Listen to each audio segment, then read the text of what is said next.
So today we're going to be making our very own shadow theatre. Let's jump in.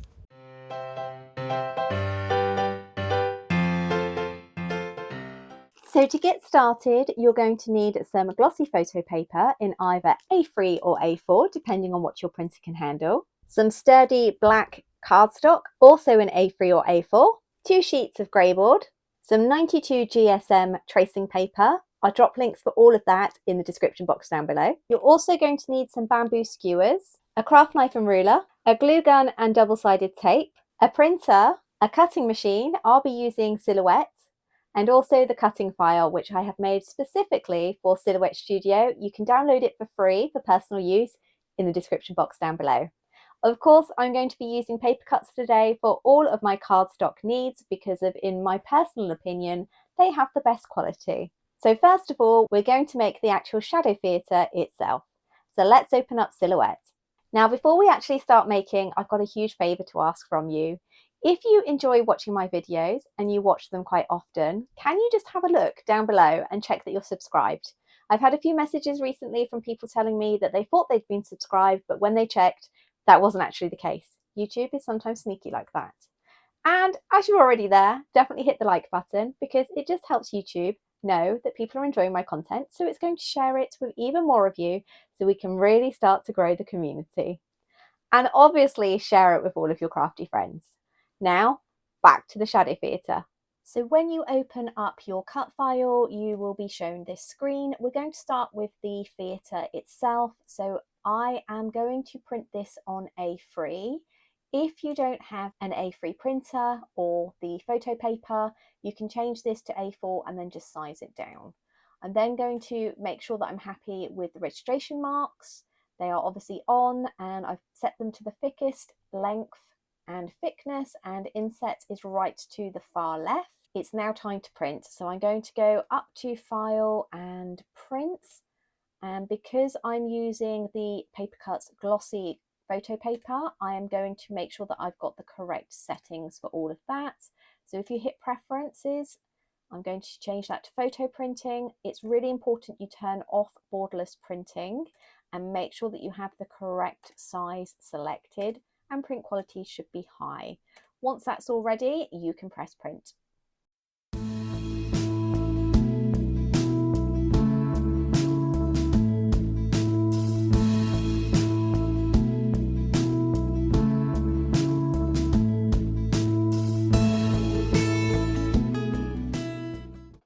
Okay, now that we're printed, it is time to cut. So I'm going to send that to Silhouette, and obviously every machine is slightly different, but for mine, I am going to change this to cardstock plain, but I'm going to make sure the blade depth is on 3, and then the force is going to be bumped up to 28.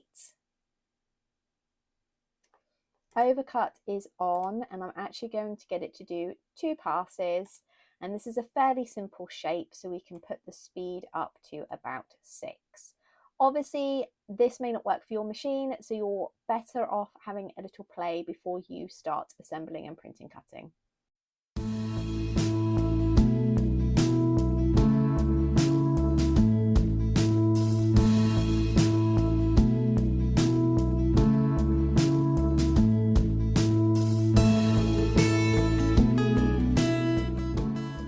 So now we have all of our pieces cut out for the theatre. We are going to flip this over here, and as you can see, an A4 one fits nicely just inside. And the idea is that you line up the bottom edge here and then carefully flip it over. And we're just going to sketch around the inside of where the window is, because obviously that bit needs to be cut out, but we are using the Greyboard to give some sturdiness. So once that's done, I'm going to trim around the edges, but I'm going to set it back a little bit because rather than cutting out these fiddly bits here, we're just going to do a larger rectangle.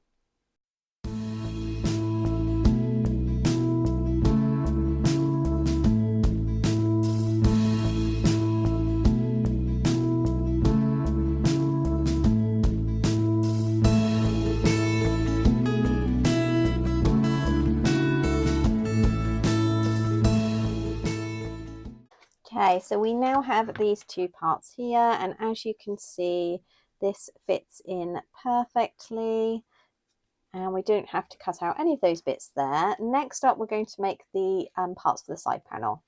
So using another sheet of Greyboard, I am going to trim this down in half, which is 10.5 centimeters. Trying to keep it straight. There we go. And then on the straight edge, I'm going to score in 1.5 centimeters. Now you need a light hand with this, especially if you've got a sharp blade like I have. So we're just scoring that top layer there so that we can then cleanly bend it up and we get this nice clean angle here, and it's not gone through to the other side. So we're going to repeat that on the other half and fold again to create another clean fold like that. And now we need to get our glue gun ready. So to create the actual shadow screen, we are using tracing paper, and this one is 92 GSM from Paper Cutz. So whilst I'm waiting for the glue stick to heat, I am going to just fold up here so that there's enough of a surround for us to secure it to the decorative screen, and I'm then just going to trim that. Now, if you don't have a glue gun, you can use double-sided tape or even a glue stick, but I find that a glue gun gives the quickest and neatest finish. So I'm going to start by just applying a line of glue just at the top. I'm then going to add the tracing paper over there and just try and smooth it down a little bit as well. And then we're going to add another line just at the bottom to make sure it's nice and secure. And next up, we are going to secure the Greyboard to the inside. So the easiest way to do that is to actually put the glue onto the Greyboard itself. So again, we're going to start at the top, and we're going to make sure that everything is lined up at the bottom, and a few more dabs on each of the sides. So now we have the front of our theatre. Try not to bit any hot glue on it like I've done. Once the front's done, it's time to move on to the sides. So this is a similar way to the other, as in these have been created to sit along the bottom, but there will be the slightest overlap just at the edge here, because obviously once these are attached, we need to make sure that they are not going to overhang on the fold side, otherwise you won't be able to open and close your theatre smoothly. So you can either use glue stick for this one, or I quite like to use just double-sided tape. So I'm just going to put 3 bits on, one on either end and one in the middle. And then I'm going to line up the Greyboard, just move that up there so you can see.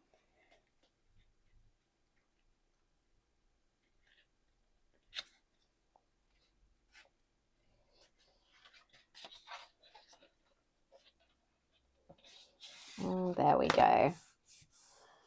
Now, when you do the other side, it's really important that you make sure that they are facing the correct way, because otherwise you're going to have two flaps that are not going to attach very well. So we need to make sure that this is the top and this is the bottom, and we're going to apply the side panel in exactly the same way. So line up at the bottom, but just make sure that the edge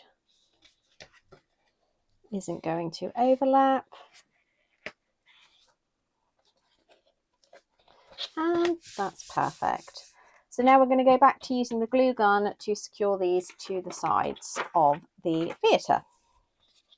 So these have been designed so that they are glued on the edge just like that, and they should meet up at the bottom and the top, but we are going to glue it on to the actual Greyboard itself. So I'm applying some glue from the top to the bottom, and then I am going to add on the side panel, making sure that everything lines up from the side, which hopefully you can see there. And this also helps to make everything secure and rigid, and obviously because the tracing paper is already sandwiched in there, it's not going anywhere. So we're going to repeat that step on this side as well. There we go. So if I take a step back, you can now see we have this lovely shadow theatre, and I'll show you the sides as well. I'll give you a close-up too. Now, if I flip it over, you can see that we've got a nice clean finish on the inside as well. And with these two little support parts, it means that it will stand up nice and securely and shouldn't tip over. So now it's time to make our puppets. So once you open up Silhouette Studio, you will obviously have all of your different shapes and silhouettes that you can move in and out of the cutting board. I'm going to cut these on A3. They're not all going to fit.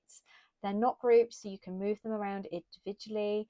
And if you have resized your theatre for any reason, you can obviously just slide them over to the little screen bit there that's cut out to make sure that they fit, and then just resize them exactly as you would like them.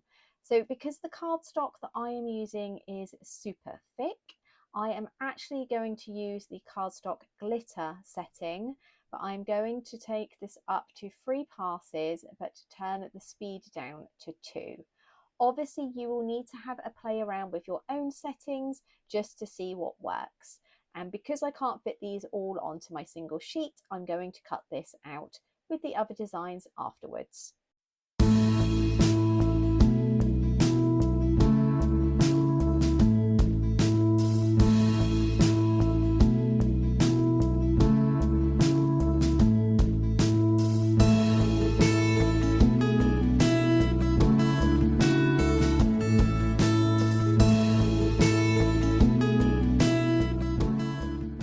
So before we take this off the cutting mat, I'm just going to check that it's cut through cleanly, and yep, that seems pretty good. So we're going to unload it, and obviously because we've used the Paper Cutz cardstock, it is nice and solid, but it has still cut beautifully on the Silhouette Cameo.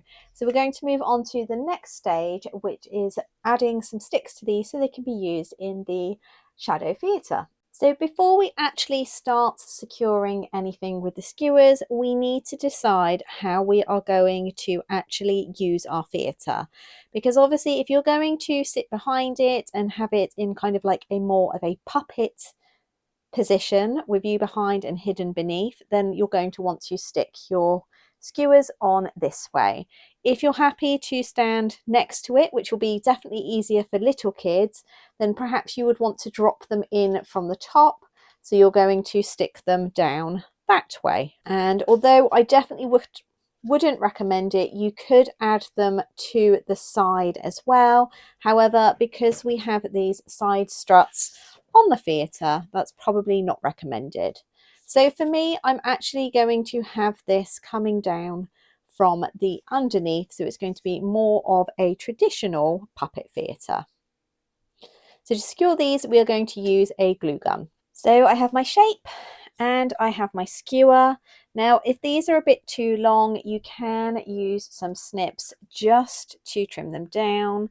I like to use the grid markings on my mat to make sure that everything is straight. This is really similar to as if you're making a cake topper. So I like to use the snips just to mark where the bottom of the silhouette is going to be. And then I am going to snip it off here. And I'm not sure if you can see that line just there, but I'm going to add some glue just from where I marked where the bottom's going to be to the top. And then using the grid marks on my mat, I'm going to line it all up. Now, because these are obviously just going to be used as shadow puppets, you don't really need to have more than one. That will be absolutely fine. So we're now going to go through and do the rest.